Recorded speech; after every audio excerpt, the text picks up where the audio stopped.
నమస్తే, welcome to special focus. నేను సునీల్. నమ్మి నట్టేటా మునిగిపోయింది.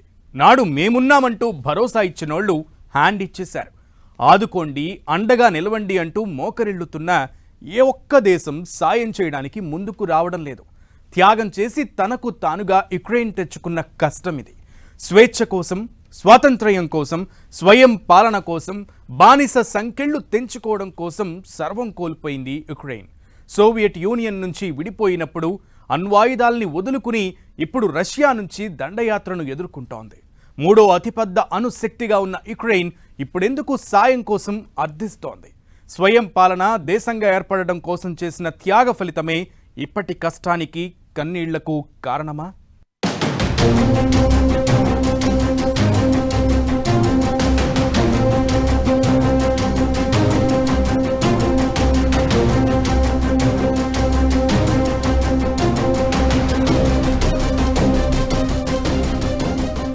ఒకప్పుడు మూడో అతిపెద్ద అణుశక్తి దేశంగా యుక్రెయిన్, అణ్వాయుధాలు వదులుకుని నట్టేట మునిగిన యుక్రెయిన్ 30 ఏళ్ల కింద సర్వం త్యాగం చేసి దేశ రక్షణ కోసం ఆర్తనాదాలు.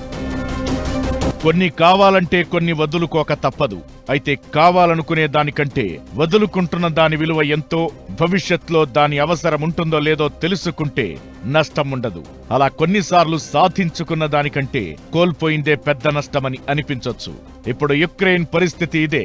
దేశంగా ఏర్పడటం కోసం, స్వయం పాలనలో స్వేచ్ఛావాయువులు పీల్చుకోవడం కోసం అన్నీ కోల్పోయింది యుక్రెయిన్. ఏకంగా తమ దగ్గర ఉన్న అణ్వాయుధాలన్నింటినీ వదులుకుంది. ఇప్పుడవే అణ్వాయుధాలు లేక రష్యా నుంచి అణ్వాయుధ ముప్పును ఎదుర్కొంటూ నిద్రలేని రాత్రులు గడుపుతున్నారు యుక్రెయిన్ వాసులు.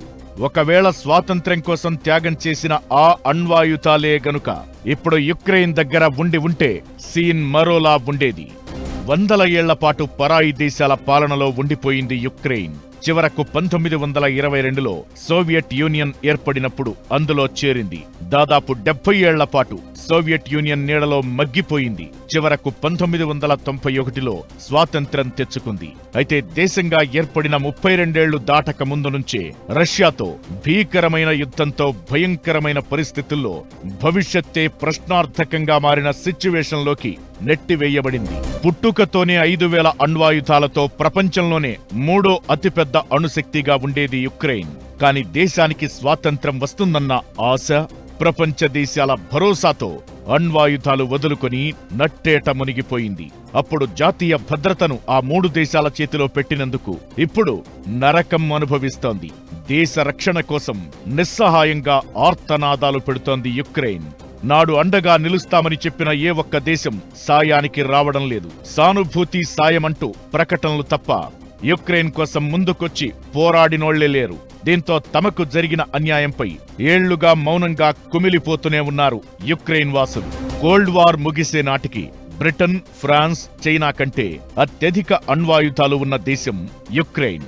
దేశంగా ఆవిర్భవించే నాటికి రష్యా నుంచి వారసత్వంగా వచ్చిన దాదాపు 5000కు పైగా అణ్వస్త్రాలు యుక్రెయిన్కు ఉన్నాయి. సోవియట్ యూనియన్కు చెందిన 43 రాకెట్ ఆర్మీ, 19వ రాకెట్ డివిజన్, 37వ గాడ్స్ రాకెట్ డివిజన్, 46వ రాకెట్ డివిజన్, 50వ రాకెట్ డివిజన్లు యుక్రెయిన్లో ఉండేవి. వాటి దగ్గర ఉన్న 175 ఖండాంతర క్షిపణులను యుక్రెయిన్లోని భూగర్భ సొరంగాల్లో భద్రపరిచారు. SS-24 క్షిపణులు, 33 హెవీ బాంబర్లు కూడా యుక్రెయిన్లో ఉండేవి.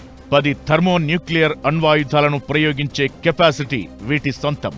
అలా సోవియట్ యూనియన్ నుంచి యుక్రెయిన్కు అణ్వాయుధాల బలం చేకూరింది. అప్పట్లో యుక్రెయిన్ కంటే రష్యా, అమెరికా దగ్గర మాత్రమే అణ్వాయుధాలు ఎక్కువగా ఉండేవి.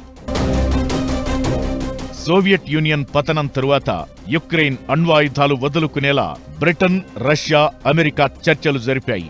1994లో ఈ 4 దేశాలు ఒక ఒప్పందానికొచ్చాయి. 1994 డిసెంబర్ 5న హంగేరీ రాజధాని బుడాపెస్ట్లో రష్యా అధ్యక్షుడు బోరిస్ ఎల్సిన్, అమెరికా అధ్యక్షుడు బిల్ క్లింటన్, యుక్రెయిన్ అధ్యక్షుడు లియోనిడ్ కుచ్మా, బ్రిటన్ ప్రధాని జాన్ మేజర్ నాన్ ప్రొలిఫరేషన్ ఒప్పందంపై సంతకాలు చేశారు. దీన్నే బుడాపెస్ట్ ఒప్పందం అంటారు. దీని ప్రకారం యుక్రెయిన్ తన దగ్గర ఉన్న అణ్వాయుధాలను నాశనం చెయ్యాలి. ఇలా చేస్తేనే యుక్రెయిన్ సార్వభౌమత్వానికి, నాటి సరిహద్దుల విషయంలో జోక్యం చేసుకోబోమన్న షరతు పెట్టాయి దేశాలు. యుక్రెయిన్కు వ్యతిరేకంగా ఎలాంటి సైనిక శక్తిని ప్రయోగించబోమని కూడా అమెరికా, రష్యా, బ్రిటన్ మాటిచ్చాయి. అలా భరోసా ఇవ్వడంతో ఒప్పందంలో భాగంగా 1996 నాటికి చిట్ట చివరి అణ్వాయుధం కూడా రష్యాకు అప్పగించింది యుక్రెయిన్. బోరిస్ ఎల్సిన్ తరువాత రష్యాలో పుతిన్ అధికారం చేపట్టారు. నాటి నుంచి మెల్లగా పరిస్థితులు మారుతూ వచ్చాయి. రష్యా విశ్వరూపం చూపించడం మొదలుపెట్టింది. 2010లో రష్యా చెప్పినట్లుగా వినే విక్టర్ యాన్కోవిచ్ యుక్రెయిన్లో అధికారం చేపట్టారు. ఆ తరువాత ఆ దేశంపై మెల్లగా రష్యా పట్టు పెరిగిపోయింది.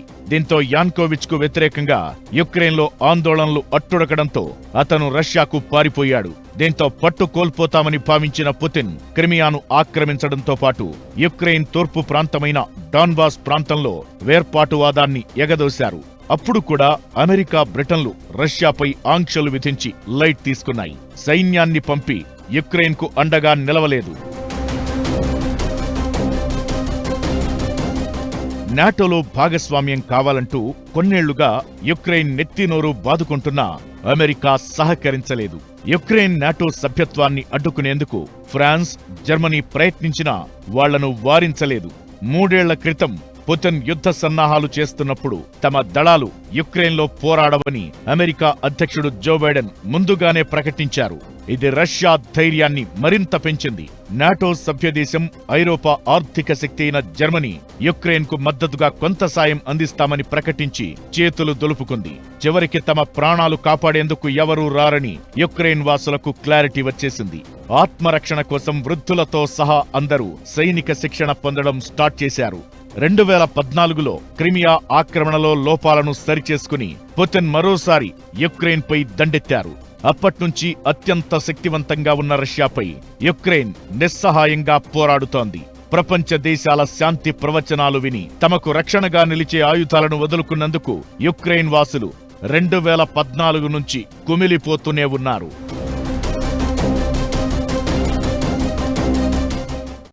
ఒకప్పుడు సూపర్ పవర్ కంట్రీ యుక్రెయిన్. తమ జోలికి ఎవరైనా రావాలంటేనే భయపడే పరిస్థితి నుంచి ఇప్పుడు రష్యా దెబ్బకు దిమ్మ తిరిగిపోతోంది. బతుకు జీవుడా అంటూ నిత్య నరకం అనుభవిస్తోంది. క్షణమొక యుద్ధంలా ప్రాణాలు గుప్పెట్లో పెట్టుకుని కాలం వెళ్లదీస్తోంది. ఒకవేళ బుడాపెస్ట్ ఒప్పందంలో భాగంగా యుక్రెయిన్ అణ్వస్త్రాలు వదులుకోకపోతే ఇప్పుడు రష్యాకు చుక్కలు చూపించేదా? సాయం కోసం మోకరిల్లుతున్న యుక్రెయిన్ దగ్గరే పొరుగు దేశాలు ప్రాధాయపడే పరిస్థితి ఉండేదా? యుక్రెయిన్ వదులుకున్నదేంటి? రష్యా అణ్వస్త్ర ప్రయోగంతో 3వ వరల్డ్ వార్ ఖాయమేనా? అణ్వాయుధాలతో యుక్రెయిన్ను వణికిస్తోన్న రష్యా. యుక్రెయిన్ అణ్వాయుధాలు వదులుకోకపోతే సీన్ వేరేలా ఉండేదా? ఇప్పటి రష్యా అణుశక్తి కంటే అప్పటి యుక్రెయిన్ బలమే ఎక్కువ. అప్పుడు తప్పలేదు. భవిష్యత్ కోసం, బతుకు కోసం, సార్వభౌమత్వం కోసం సర్వం త్యాగం చెయ్యాల్సొచ్చింది. అందుకే ఎంతో విలువైన అణ్వాయుధాలను వదులుకుంది యుక్రెయిన్. బుడాపెస్ట్ ఒప్పందంలో భాగంగా కొన్నింటిని రష్యాకు అప్పగిస్తే మరికొన్నింటిని తమ భూభాగంలోనే ధ్వంసం చేసుకుంది యుక్రెయిన్. దాంతో ఇప్పుడు ఖాళీ చేతులతో ఎదురు చూస్తోంది. 1000 రోజులుగా రష్యా దండయాత్రను ఎదుర్కొంటోంది. అన్నీ కోల్పోయినా అండగా నిలుస్తాయనుకున్న దేశాలు రెచ్చగొట్టి ముందుకు తోసిన అమెరికా, నాటో దేశాలు పత్తా లేకున్నా సింహం సింగిల్ గా పోరాడినట్లు పోరాడుతోంది యుక్రెయిన్. పుట్టిన గడ్డ కోసం దేశాధ్యక్షుడి నుంచి సామాన్య పౌరుడి వరకు అందరూ యుద్ధంలో వీరులై పోరాడుతున్నారు. ఒకవేళ 30 ఏళ్ల కింద గనుక యుక్రెయిన్ తన అణ్వాయుధాలను ధ్వంసం చెయ్యడానికి ఒప్పుకోకపోతే ఇప్పుడు యుద్ధం ఎలా ఉండేదనేది ఊహించుకుంటేనే భయంకరంగా అనిపిస్తోంది. రష్యా యుక్రెయిన్ యుద్ధం 1000 రోజులు దాటిపోయింది. ఈ వార్ ఇంకా పీక్ లెవెల్ కు చేరేలా రష్యా ఫస్ట్ టైం యుక్రెయిన్ పై శక్తివంతమైన ఖండాంతర బాలిస్టిక్ క్షిపణిని ప్రయోగించింది. ఇలా అణ్వస్త్రాల ప్రయోగం విషయంలో వెనక్కి తగ్గమంటోంది రష్యా. దీంతో యుక్రెయిన్ ఉనికికే ప్రమాదం ఏర్పడే పరిస్థితొచ్చింది. ఈ సిచ్యువేషన్లో